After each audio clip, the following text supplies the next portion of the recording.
Hello and welcome to Breeders' Cup Betting Challenge Diaries. I'm your host, Peter Thomas Fornatal, back with you in the Brooklyn Bunker once again.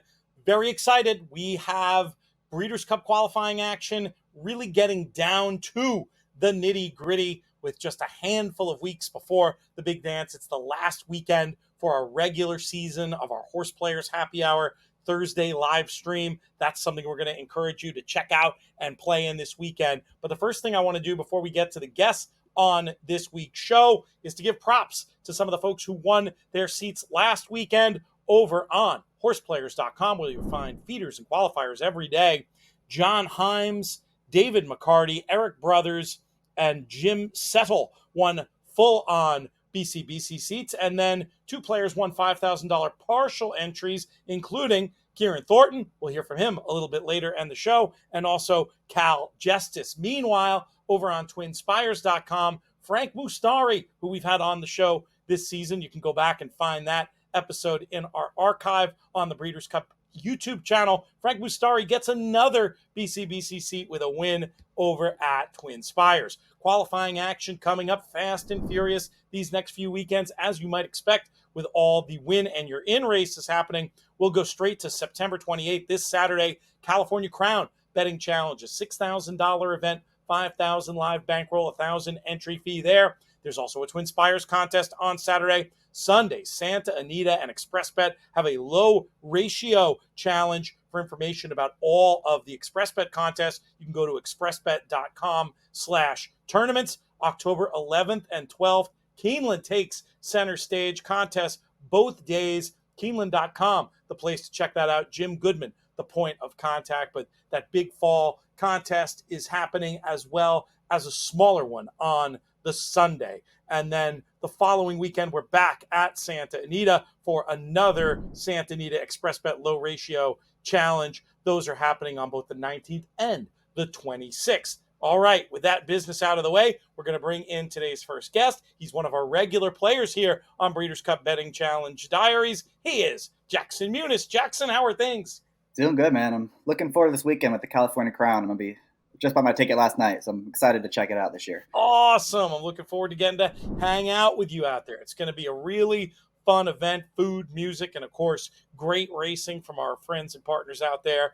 But got to tell you something. So at one point early on in the contest last Thursday on HorsePlayers Happy Hour, you were in the first three spots.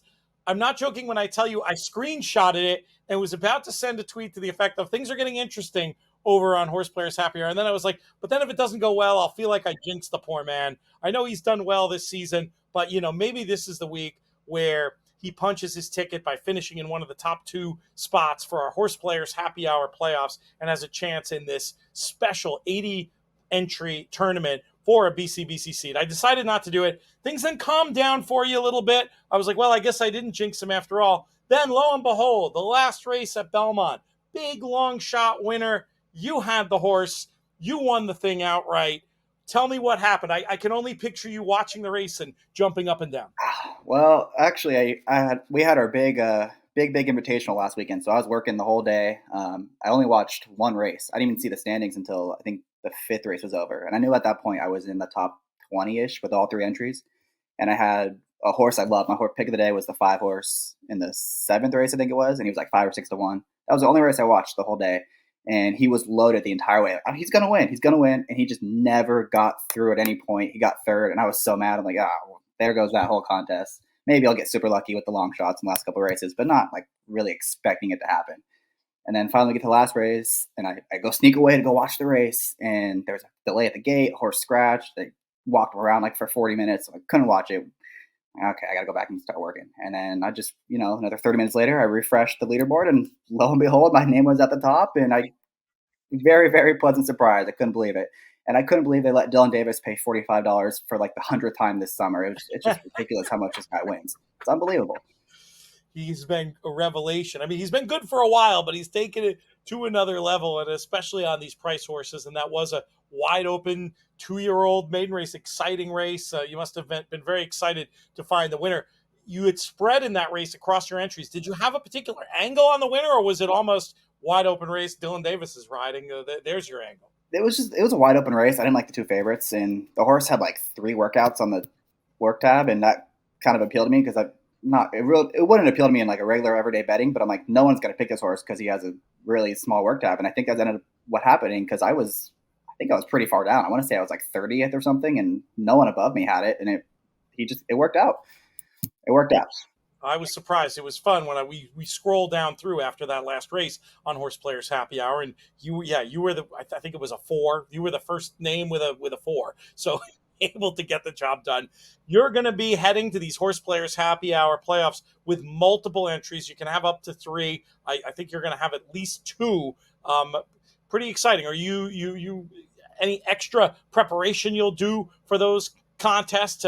It's different rules. The field starts with 80, and then it halves every week. 80 down to 40, 40 down to 20, 20 down to 10. Will that change your approach from the games you've been playing in, where you've only needed to be in the top 10%? Now that you only have to be in the top 50% to advance. Yeah, it's definitely going to change. I'm going to have to think about it because it's different. Like you said, you only have to be in the top 50%. So rather than picking long shots to get in the top 2 or 3 out of 200, you only need, you can pick the favorites and hope that everyone else spins their wheels, and all you have to do is be half the field. And I'm thinking right now I'm probably going to do the same picks on each entry, at least if I get past the first round and the second round, because I think you can only take 1 entry to the final table. Does that sound right?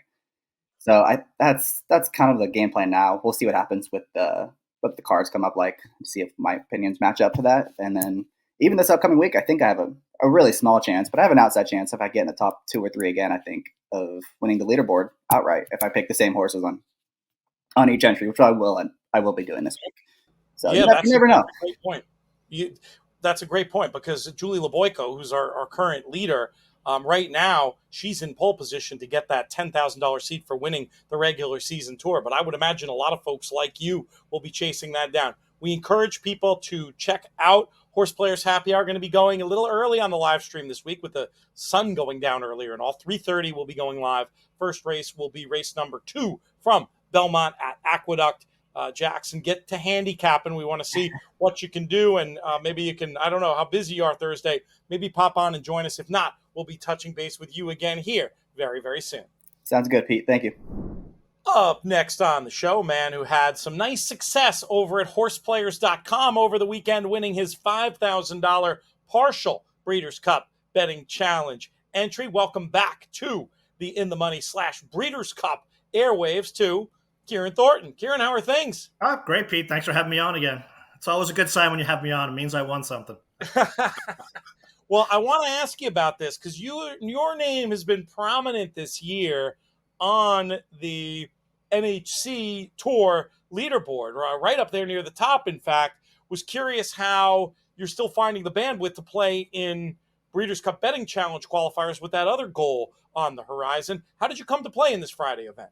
Well, it's the Friday. I'm chasing the tour. I'm already double qualified, and Friday is the best chance to actually move up on the leaderboard. It's the most points you can get. So I'd already done the work and was sitting there, and I was like, you know what? There's a $500 contest today. I don't really want to buy in $500, 2 entries, so let me try the feeder, and hit a bomb in the last race of the feeder, and I had an entry in. And, that got me in. And then, I have a funny story. I started doing really well in contests a couple years ago because, like everyone else, I had the story. My second choice, I would have won that contest. I would have won it. Last horse I threw out. Yeah, you always do. And the wife goes, well, how many entries are you allowed to have? And I go, 2. And she goes, how many are you playing? I go, 1. And she goes, well, duh. So I started playing 2. And the fact that I won 1 entry, I was like, you know what, let me just buy the other entry. And the crazy thing is, every time I do one of these contests, is very rare. One card or the other is going to dominate. And it's not like I do it by choice. And it just happened to be this time was the second entry I bought in, was the one that had all the winners on it. You just never know. There's also the split tickets phenomenon, of course, but great to know that you've adjusted your game, and it's coincided with a terrific run you've been making both in BCBC and NHC qualifying events. Tell me about, was there any particular horse that did it for you in the Friday qualifier, or was it a steady stream of winners? I was just pretty steady. I mean, I had a couple of decent prices, but the score was pretty low for a contest. I think the final score, of course, I got knifed in the end. I led for most of the day, and then a favorite ran second, and I lost the actual full entry by like $1.50 or something like that. So, I mean, I think the final score was $62. So it was just a steady stream of okay prices. And I mean, I know we talked before. I said before I would toss out favorites and low odd horses, but there's been enough times where that $4 or $5 has been the difference on an entry and not. So I don't go out of my way to beat favorites if I think they've got a good chance. I And think that's been a big difference maker. Yeah, that's wise, and I think that's a smart evolution in your play from the way you've described it to me. And leave it to a horse player to have a great winning day, winning that 5,000 entry, and still somehow turning it into a bad beat story. That's like the most horse player thing ever. Well, we're all degenerates. That's what we do. I'm here now playing parks. Good for you. I love it. Sorry to interrupt your parks playing here to come on the show, but we appreciate you. Question for you. We talked about you as a horse player. You're also a horse owner. Talk about stepping in something magical. First horse you ever owned, Gold Phoenix, with our friends at Little Red Feather. What a legend he's been on the Southern California circuit. He makes his return to the races for the California Crown weekend on Saturday. I think I already know the answer to this question, but will you be wearing your custom-made Gold Phoenix suit? And how's the horse coming into this race? Oh, of course I'm going to be wearing. I got a new pair of gold shoes to go with it as well for this one. So, and the gold like glasses, a Hermes helmet, and then you'll have the look complete. How's the horse doing? Oh, he's doing fantastic. I mean, what people don't realize, after he runs these marathon races, and you see him in the barn afterwards, it doesn't even look like he raced. Like no bother running all these. Even after the race, he's not even huffing. So, he came out of it fantastic. And Phil said, why not? Now, this race is our nemesis. It's been our prep race for the Breeders' Cup the last 2 years, and we've just not run well. So, we're owed on this one. This is our year. We're going to get it. I like it. And how about the Breeders' Cup itself? You've won a win in your in race. It's a home game in the backyard. There'll be some gorillas coming over for sure, but I assume that's going to be on the dance card. Do you think he might be able to step up and really write a fairy tale ending to this story? I mean, it's always, every year since we got this horse, Phil, his target's always been, Breeders' Cup, Del Mar Handicap, Breeders' Cup. Every year we ran fourth last year and came late. And if you actually watch that race replay, a couple of feet past the finish, he was right there with the winner. So, I mean, it's just a matter of when his engine gets going late. And if he's got that clear path, and I think he can run down any horse. He's got that will. He likes to win. Ciaran, we'll see you up at Santa Anita in the foothills there, the San Gabriels, this weekend. Really appreciate you coming on here today. Thanks for having me. Thanks so much to today's guests, Ciaran and Jackson. Thanks to our friends over at the Breeders' Cup as well, especially Haley and Justin. Thanks also to all of you for listening, especially those of you who support us by playing over at HorsePlayer's Happy Hour on Thursdays. Our regular season ends, but we're going to have direct qualifiers on Thursdays all through the Breeders' Cup. So don't miss out on that. Go to horseplayers.com to enter and watch the shows on Breeders' Cup social media or the Breeders' Cup YouTube channel. That's all for today. I'm Peter Thomas Fornatal, and I'll see you on the leaderboard.